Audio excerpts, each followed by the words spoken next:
Me bank of Maharashtra मधली permanent कर्मचाऱ्यांची संघटना आहे, all India bank employees association, तिचा उपाध्यक्ष आहे। आमच्या AIBA, all India bank employees association AIBA ही स्वातंत्र्याच्या अगोदरची 20 एप्रिल 1946ची संघटना आहे। 47 साली देशात स्वातंत्र्य मिळालं। आज जे आमच्या बँक मित्रांची अवस्था आहे ती त्या काळात आमची तशीच होती। बँकांचं राष्ट्रीयकरण स्वर्गीय इंदिराजीने 1969 साली केलं आणि मग आम्हाला काही चांगले दिवस आले। आज आम्ही पाहतोय की सरकारने मॉडेल बदलले, म्हणजे कायम कर्मचारी न नेमता कंत्राटी कामगार नेमावे, त्याला एजन्सी कमिशन बेसिसवर आम्ही तेही सहन केलं। दरम्यानच्या काळामध्ये त्यांचे कमिशन घटवण्यात आले, जे 16 रुपये होते ते 4 रुपयावर आणले। एका ब्रँचला एक 20 बँक मित्र असायचा, तिथं 10 आले, म्हणजे अजून त्याच्यात वाटेकरी आले। त्याच्यात पुढचं पाऊल बँकांच्या व्यवस्थापनाने उचललं, जे खूप वाईट आहे आणि अमानवीय आहे। हे सांगताना वेदना होतात की त्यांनी असं केलं की आता डायरेक्ट बँकांनी एजंटने नेमता एका मोठ्या कॉर्पोरेट कंपनीला कॉन्ट्रॅक्ट द्यायचं आणि त्यांनी लेबर कॉन्ट्रॅक्टर म्हणून यांच्याकडे द्यायचं। म्हणजे आजचे आमचे बँक मित्र हे आमच्या बँकेचे सावत्र काम। याच्यात आम्ही परमनंट कर्मचारी म्हणून आमचं एक मत आहे। आम्ही काय उद्योग केला, आम्ही असं मानतो की ज्या राष्ट्रीयकृत बँका आहेत त्यातले पैसे हे इथल्या गरीब भारतीय जनतेचे आहेत आणि त्या जनतेच्या पैशाचे आम्ही विश्वस्त आहोत। ते ना सरकारचे पैसे आहेत ना आमचे आहेत, ते पैसे आहेत गरीब जनतेचे, त्याचे आम्ही विश्वस्त आहोत। We are a trustee of public मनी।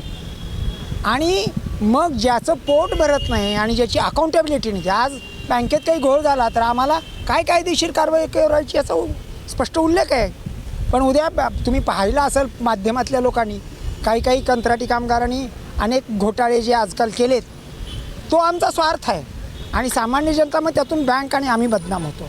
त्याचसोबत त्यातलं मानवी दृष्टिकोन असा आहे की समान कामाला समान दाम हे सर्वोच्च न्यायालयाचा न्यायनिवाडा आहे। संविधानानं आणि संविधानकार भारतरत्न डॉक्टर बाबासाहेब आंबेडकरांनी हे सर्व भारतीय आणि मानवजातीला दिलेलं एक अमूल्य योगदान आहे की समानतेचं मूल्य।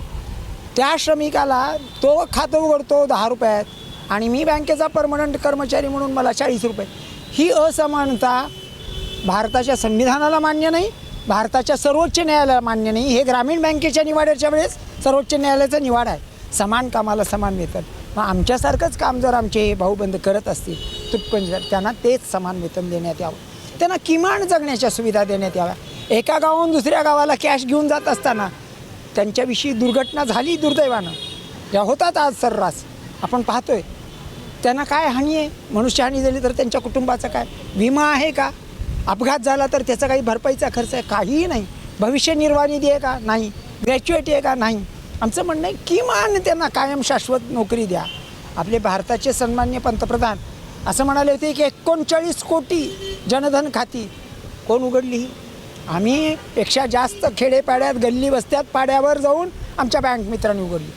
करोनाच्या काळात घर बंद असताना स्वतःच्या जीवावर स्वतःच्या कुटुंबाच्या जीवावर उदार होऊन आम्ही बँक कर्मचारी मित्रांनी आणि बँकिंग करस्पॉन्डंट एजंटनी घरोघर जनतेची सेवा केली आहे। भारत सरकारचं उद्दिष्ट पूर्ण केले।